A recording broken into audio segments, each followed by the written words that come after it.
DK Metcalf is on the move. He just got traded to the Pittsburgh Steelers for a second round draft pick. Pretty fair trade in my opinion. I think a second round draft pick, day 2 pick, is definitely fair for DK Metcalf's services. All in all, in the compensation department, pretty fair. And it's also reported that the Steelers and Seahawks will also swap picks in the 6th and the 7th round. So, kind of meaningless, but whatever. And the Steelers are rewarding Metcalf with a new 5-year, $150 million contract. Metcalf has 1 year remaining on his $72 million extension he signed in 2022. So, yeah, that's a lot of money for DK Metcalf. I don't really know what Pittsburgh's doing here. They still have to address the quarterback position. There are reports that they're going to sign Sam Darnold, or at least make a pitch to him. I don't like that move at all. I don't think Sam Darnold will do well in Pittsburgh. I just don't think he's suited to play in the AFC North with a bunch of pretty good defenses. You have the Ravens. I think the Browns were somewhat competent a year ago defensively, but cold weather, harsh weather, I just don't think that suits Sam Darnold. And coming off of only one good year in the NFL, he's probably going to get a monster contract. So whoever signs him, just be careful. Be very careful. So, to give DK Metcalf this much money is kind of crazy in my opinion, but you let me know if you agree with me. Not only that, man, but DK has had his fair share of temper tantrums over the years. Kind of a questionable personality to a certain extent. Definitely that classic wide receiver diva. And you want to pair him with George Pickens, who is even more of a hothead. I just don't see how this is going to end well. Even if they bring back Justin Fields, which I like Justin Fields, but as a thrower of the football, do you really think he's going to satisfy DK Metcalf and George Pickens on a consistent basis? Are you kidding me? It's going to be like daycare for those two. It's going to be really, really bad. There's going to be drama after every single game. There's going to be quotes, crazy quotes from both of them after every single game of just them being upset with Justin Fields. I don't know, man. At the very least, even if you do like DK Metcalf as a wide receiver, at the very least, this is a very risky transaction. I know they only gave a second round draft pick, but it's one thing to give a second round draft pick. It's another thing to commit that long with him and to give him that much money. So I don't like this move for Pittsburgh at all. I like this move for Seattle. I don't think DK Metcalf is worth that much in my opinion. But that's just me. If you agree with me, let me know in the comments below. If you disagree, let me know too. But at the same time, in Pittsburgh's perspective, they could be plotting to do something else. George Pickens wants a new deal, so maybe they're going to play out 2025, and maybe they'll trade George Pickens halfway through the 2025 season or at the end of this upcoming season. If they do that, okay, that makes a little more sense to me in my opinion.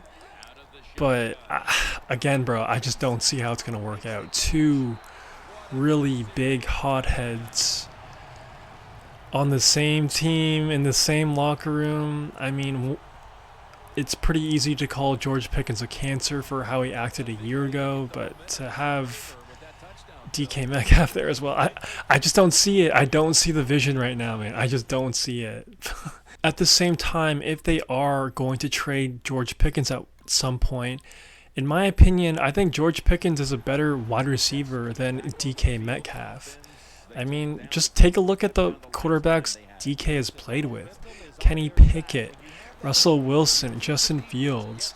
Dude still makes plays on a daily basis. And sure, DK has had Geno and past his prime Russell Wilson, but still, like, those two are better than Kenny Pickett and Justin Fields and,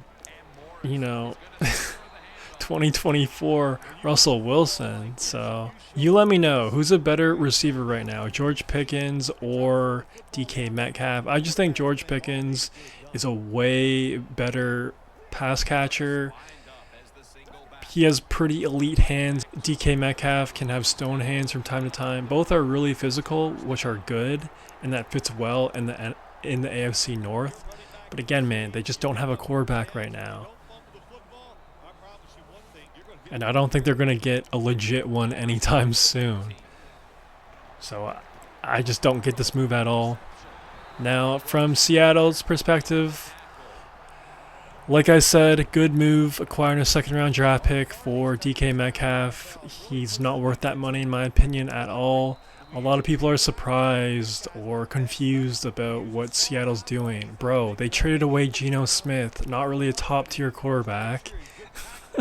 He wanted a new contract, so it's pretty common sense to what they're doing here.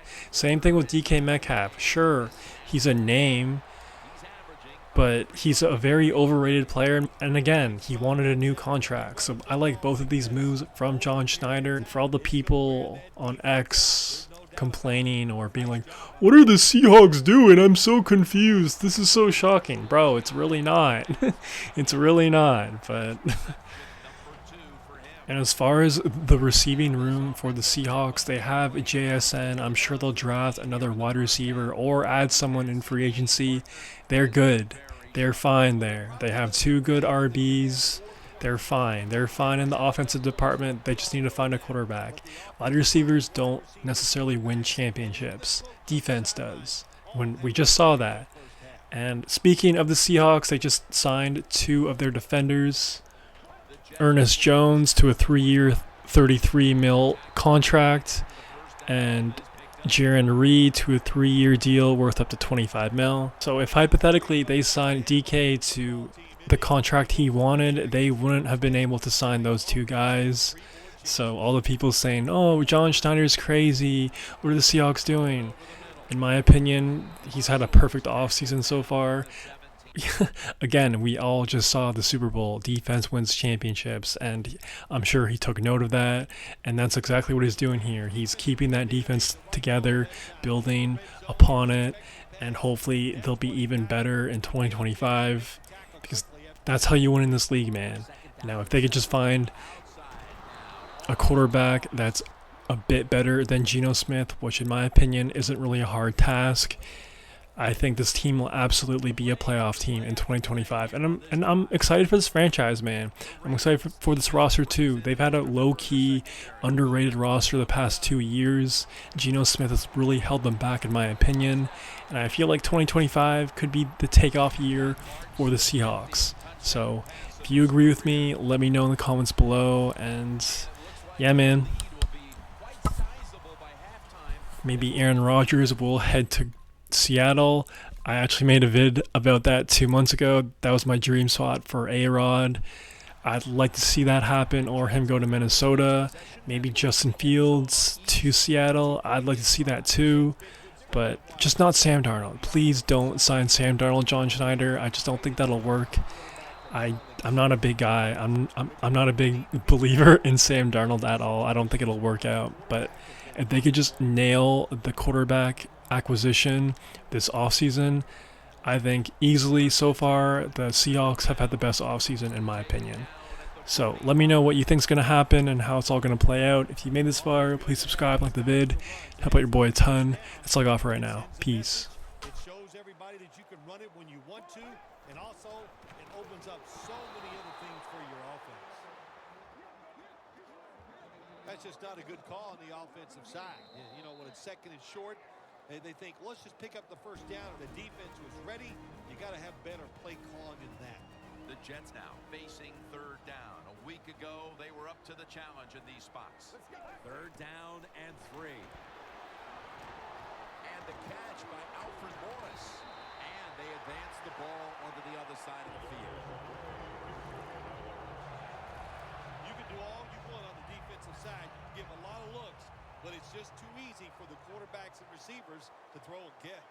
They're back at the line after that catch for a 1st down.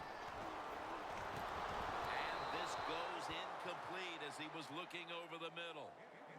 got to try to avoid this as a quarterback. Don't throw off that back foot unless you have to. When you do, there's just no way you're going to be as good if you had good balance. That time the throw's off the mark. Amaro's got it on a pass that had some heat. The Jets want to get their tight end involved early, and they have. Amaro's been a big target, and he's making some big plays. Oh, he is making some big plays. And any time when you have a tight end good, and just remember this, he is the closest receiver to the quarterback. Jets in for the score.